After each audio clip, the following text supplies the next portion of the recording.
Welcome to Mufti Mohammad Nadeem Hussaini official YouTube channel. Mufti साहिब के channel को सब्सक्राइब करें ताकि हर आने वाली वीडियो से बाखबर रहें। लक़द कान लकुम फ़ी रसूलिल्लाहि उस्वतुन हसना।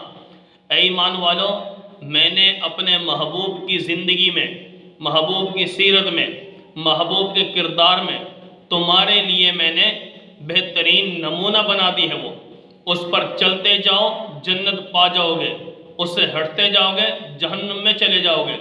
मेरे भाइयों दोस्तों, ज़रा थोड़ा सा तकाबुल ये करना है कि अल्लाह रब्बुल आलमीन ने इंसान को सबसे अफजल बनाया, अशरफ बनाया, लेकिन आज हम देखते हैं दुनिया में कोई भी कारीगर कोई भी चीज़ बनाता है, उसके लिए उसूल व ज़वाबित होते हैं कि इस चीज़ को इस काम में इस्तेमाल किया जाए, इस काम में इस्तेमाल ना किया जाए, या इस चीज़ से ये काम तो लिया जाए, ये ना लिया जाए।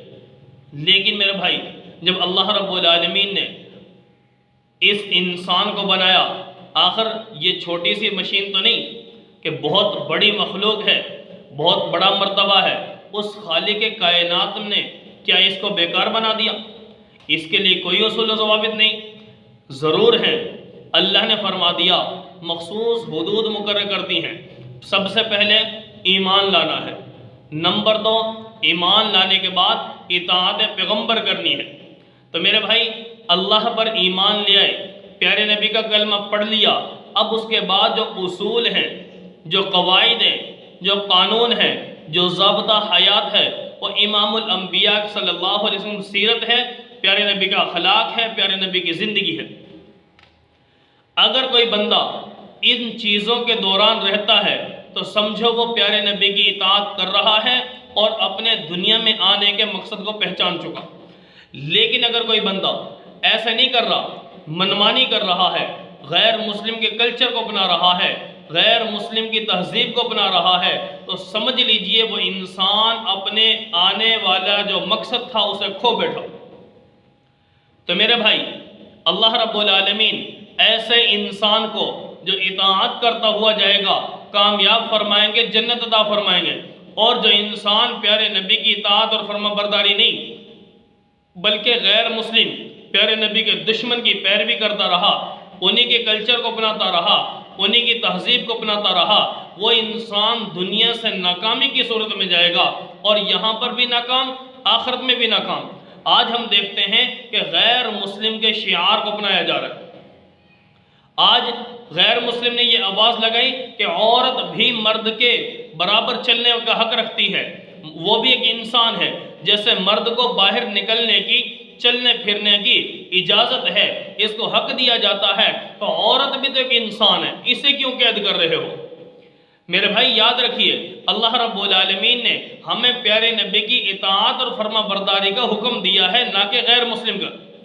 अगर हम गैर मुस्लिम के तर्ज को अपनाएंगे, कलमा नबी का पढ़ा, तर्ज अंग्रेज़ का अपनाया, तो कभी भी हम कामयाब नहीं हो सकते, हमेशा के लिए नाकाम हो जाएंगे।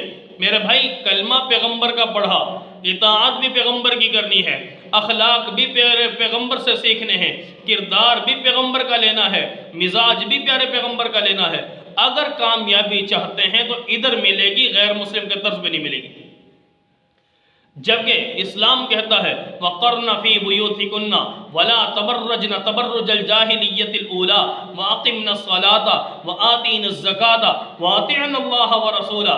मेरे भाई, अल्लाह का कुरान तो कहता है कि औरत तो कमाने के लिए नहीं, ए औरत तो घूमने फिरने के लिए नहीं, ए औरत तुझे अल्लाह ने छुपाया है, अल्लाह ने तुझे घर में बैठने का हुक्म दिया, करना फी बुयूतिकुन्ना, अपने घरों में बैठी रहो, वला तबर्रजना तबर्रुजल जाहिलियतिल ऊला, ज़माना जाहिलियत में जैसे औरतें ज़ेबो ज़ीनत को ज़ाहिर करती हुई निकलती थी, फैशन करके निकलती थी, अपने आप को ज़ाहिर करती थी, ऐसे मुसलमान औरतों तुमने नहीं निकलना। कुरान ने हुक्म दे दिया, घर में बैठे रहो। कुरान ने तुझे इज्जतें दी हैं, अज़मतें दी हैं, अल जन्नत तहता अक़दामिल उम्महात का लक़ब दे दिया कि माँ के कदमों के नीचे जन्नत को अल्लाह ने बसा दिया है। मेरे भाई, अगर हम मुसलमान होने के बावजूद प्यारे नबी के कुरान को मानते हैं, پیارے نبی کی احادیث کو مانتے ہیں، پیارے نبی کو برحق نبی مانتے ہیں، اور تہذیب انگریز کی، کلچر انگریز کا، لباس انگریز کا، کردار انگریز کا، اخلاق انگریز کا، تو پھر میرے پیارے نبی سے ہمارا کوئی تعلق نہ ہو میرے مسلمان۔ ذرا سمجھیے، قرآن کہتا ہے کہ عورت کو گھر میں بٹھاؤ، کمانے کے لیے نہیں، یہ گھر کے کام کاج بنانے کے لیے ہے، سنوارنے کے لیے، گھر کو چلانے کے لیے۔ لیکن میرے بھائی، آج مسلمان انتہائی غفلت میں ڈوب چکا، اپنے پیارے نبی کے کلمے کو چھوڑ چکا، کلمے کے مقصد کو پیچھے کر دیا، اور غیر مسلم کے کلچر کو اور تہذیب کو اپنا لیا۔ آج مسلمان بھی کہہ رہا ہے کہ بھئی عورت کو باہر نکلنے کا حق دیا جائے۔ آج وہی مسلمان، لبرل قسم کا طبقہ، وہ کہتا ہے کہ کیا ان مولویوں نے اس عورت کو قید کر دیا، کیوں اس کو پردے میں چھپا دیا؟ میرے بھائی، جس چیز کو اللہ رب العالمین نے چھپایا، اللہ کے لاڈلے محبوب نے چھپایا، اگر تم اسے ظاہر کر دو گے تو یہ ناکام ہو جائے گا معاملہ۔ کس طرح؟ جس پھل کو اللہ نے چھپایا ہے، کیلا ہے، کیلے کے اوپر اللہ نے چھلکا چڑھا دیا، کیلے کے چھلکے کو کھایا نہیں جاتا، اندر سے کیلے کو کھایا جاتا ہے۔ مالٹا ہے، اس کے اوپر چھلکا ہے، اندر سے مالٹے کو کھایا جاتا ہے، چھلکے کو نہیں کھایا جاتا۔ انار ہے، اس کے اوپر ایک چھلکا ہے، چھلکا نہیں کھایا جاتا، اندر کے انار کو، دانے کو کھایا جاتا ہے۔ تو گویا جن چیزوں کو اس رب العالمین نے چھپا دیا، اگر ہم انہیں ظاہر کر دیں گے، وہ چند لمحات کے بعد ضائع اور خراب ہو جائے گی۔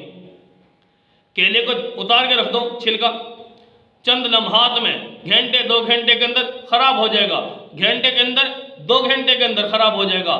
ایسے ہی یہ انار ہے، دانوں کو نکال کے رکھ دو، گھنٹے 2 گھنٹے کے بعد خراب، مالٹے کو نکال کے رکھ دو، گھنٹے 2 گھنٹے میں خراب۔ لیکن میرے بھائی، جس کو رب نے چھپایا، اسے جب تم نے نکال کے رکھ دیا، 2 گھنٹے 3 گھنٹے کے اندر ختم۔ ایسے ہی عورت ہے، عورت کہ اسے بھی جب اوپن کر دیا، باہر نکال دیا، گھومنے پھرنے کی اجازت دے دی، تو یہ عورت بھی خراب ہو جائے گی، خراب ہو جائے گی۔ دوسری بات یہ ہے کہ میرے محبوب صلی اللہ علیہ وسلم فرمایا، النساء حبائل الشیطان، عورتیں شیطان کا جال ہے۔ اور دوسری حدیث میں فرمایا پیارے نبی نے کہ میں اپنی امت کے مردوں کے لیے سب سے بڑا فتنہ عورتوں کو چھوڑ کے جا رہا ہوں۔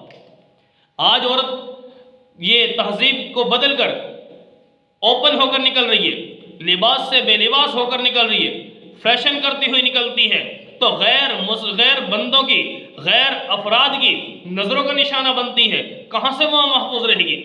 اوپن نکلے گی، غیر کی نظریں پڑیں گی، جب غیر کی نظریں پڑیں گی، غیر کے ساتھ تعلق بنے گا، غیر کے ساتھ جب تعلق بنے گا تو عزت محفوظ رہنا مشکل ہو جائے گا۔